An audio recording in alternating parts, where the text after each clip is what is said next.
On behalf of the motion picture industry, welcome to the world of home video entertainment.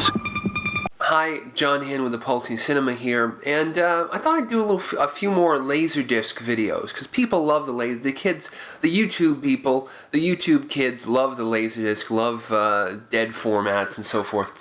So I thought I'd do a video on rare Laserdisc commentaries. A top 10 of rare Laserdisc commentaries. These are audio commentaries which are only available, as far as I know. I don't know everything, but as far as I can find, these commentaries are only available on the original Laserdisc releases. So, again, if you're a commentary buff, if you love the audio commentary, then yeah, check out this video. It's a top 10. They're in no specific order, and it's a personal list. It's my top 10, that I could think of just off the top of my head and put together here, and I'll display the poster art, the cover, the Laserdisc art there, over there to the right of me. So, all right. So the first one is Pink Floyd, The Wall, the late 90s. I think it was 97. It was one of the last Laserdiscs, and it was a widescreen Dolby Digital remaster. Re-release, and it was originally also going to be released in DTS as well, but apparently the DTS release was canceled. Commentary by director Roger Waters. I have this disc. I bought it when it came out, spent all my lunch money on it, and it's not really worth it. Yeah, I mean, Roger is silent throughout most of the film. He comes to life at the very end during the mob scene where Pink kind of incites a riot, and they talk about Run, and he talks about how he hired real skinheads and they started getting out of control and everything. But most of the information on from the later DVD commentary by Roger Waters, there's a lot more detail. It was Roger Waters' baby, so the Parker commentary is not that good. Okay, Sweetback's Badasssss song, Criterion, Melvin Van Peebles director commentary. I just got this last year, and actually, it's one of those things where you lust after something, you pine after something for years, and then you get it, and you're kind of like, oh. It's sitting on my shelf there, It's like, okay, now I gotta carve out time in my life to watch it, Such is the life of an adult. You have to actually now carve out time to actually watch the object which you've quested after. It's a pretty good commentary, actually. Melvin Van Peebles is just a funny guy, kind of a raconteur. And, if you know about Sweetback's Badasssss song, this was the film which was kind of at the epicenter of blaxploitation. This was, rated X by an all-white jury. It's dirty, filthy, a crazy movie, a primal scream from the epicenter of black consciousness in the 70s. I don't know how else. It's just a fucking crazy movie. It's fucking crazy. And Melvin Van Peebles' commentary is kind of crazy. And I think Etiquette Pictures is going to release this on Blu-ray. I don't know if they will have this commentary. But, who knows. And there are a lot of Criterion commentaries. I've kept Criterion off my list because Criterion is slowly re-releasing their movies on Blu-ray, getting the rights back to films which they previously reissued on Blu-ray, like The Graduate and The Player, and so their supposed out of print lost Criterion commentaries are kind of coming back into vogue. They're coming back into print very slowly. the Bond Laserdiscs, the Bond, the Criterion commentaries with Bond. I don't think those are a real holy grail, because they're not really that. I mean, I guess they're interesting. I mean, I don't think they're any more or less interesting than the commentaries on the final DVDs and Blu-rays. You know, I don't know. You'd have to be a Bond scholar to tell me if they were really. I've listened to some of them, but they're a lot of great information and some off-color comments. You know, just some. They were just random off-color comments that Cubby Broccoli, the guy, the big producer behind the Bond films, just didn't like. And so they were released on Criterion, and then they were, but yeah, no big whoop. And they're all over the internet as well. You can listen to them. They're probably on YouTube. They're on channels.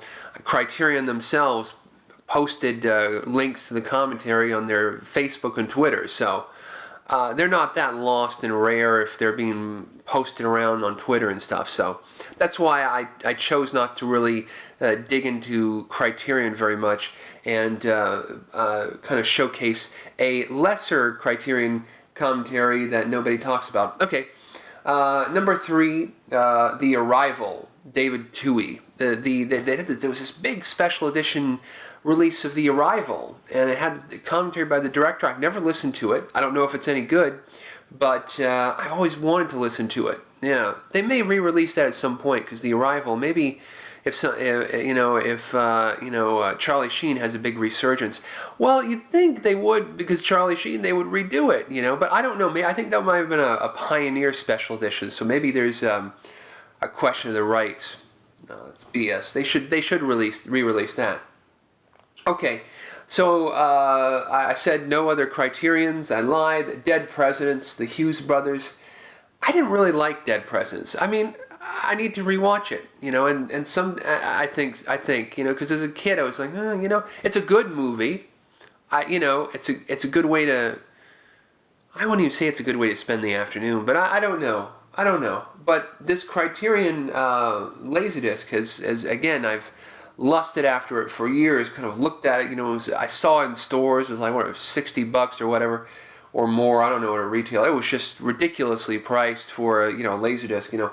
Kids look at the $19 or $30 Blu-rays and DVDs and they scoff. Remember we had to buy the lasers for $100, for $50, for like $40. I mean, the average Laserdisc was like $39.99 or some shit. And you go in the stores and my God, kids these days.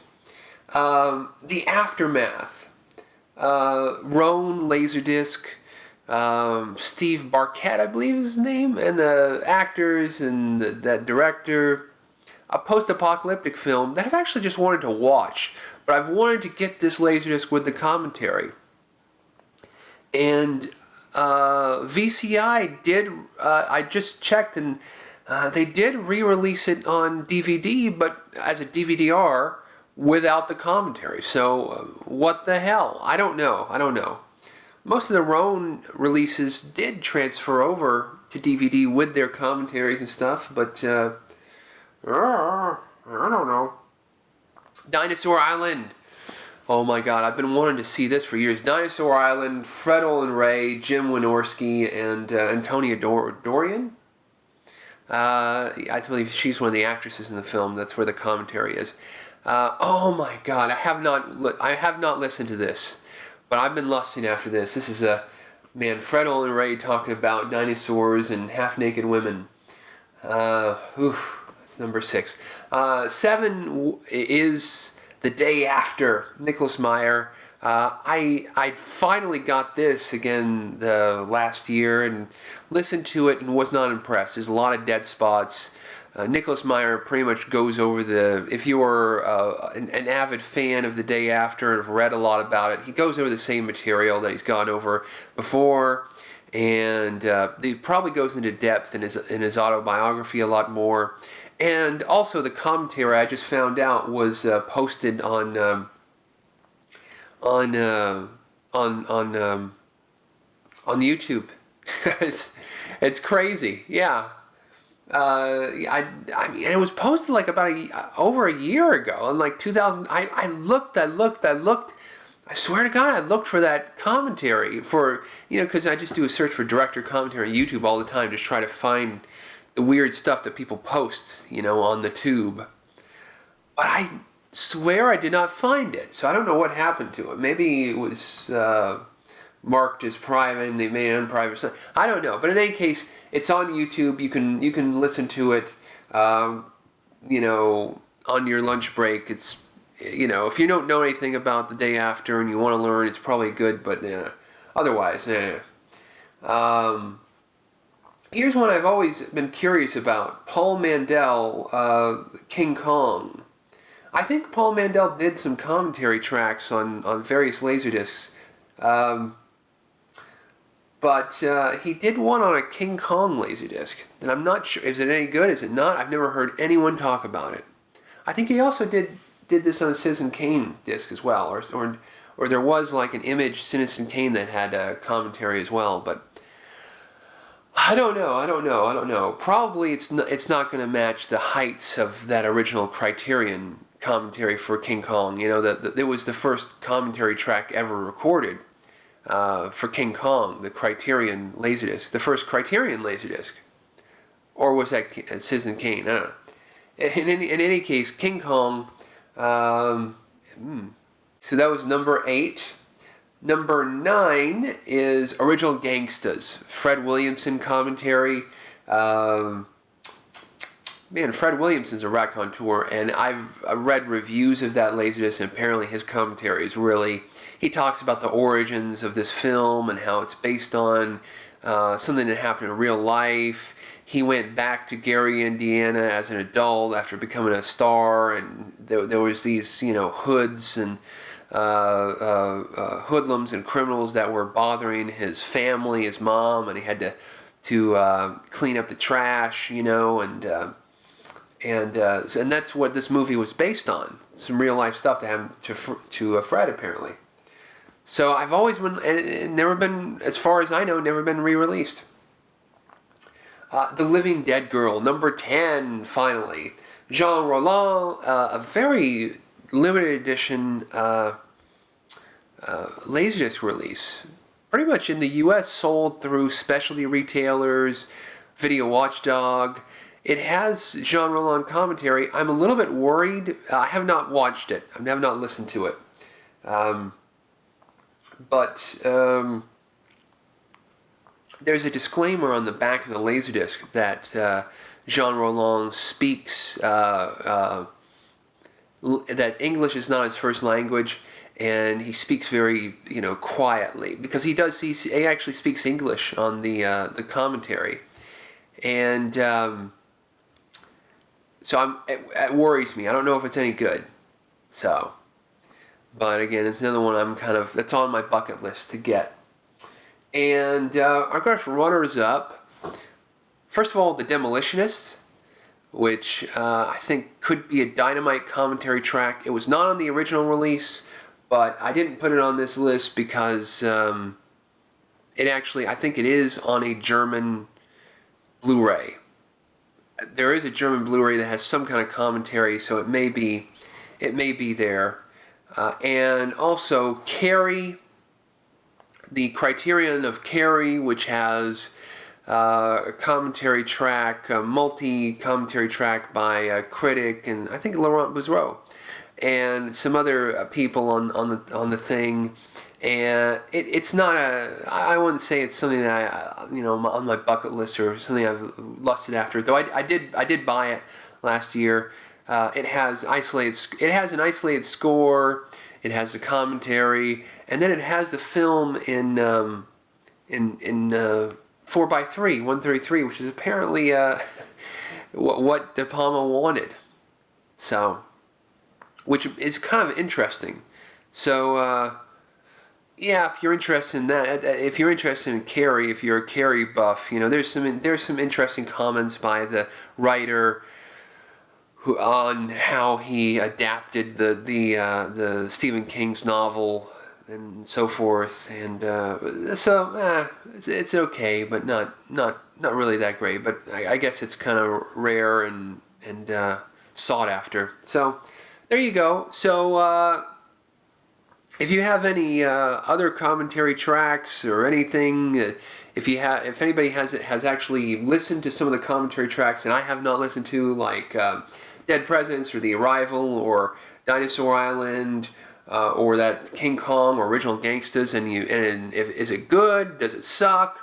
I'd like you to write in the comments. Yeah, just do something. Get this info out. You know, I mean, if it's good, go. My God, it's the best thing in the world, John. You gotta run after it. You gotta go after it. If it's not, you say, oh, you know, if you like it, don't, you know. So, yeah, definitely reply in the comments. And if you have your own, picks for rare commentary, that's stuff that I haven't brought up, definitely do that.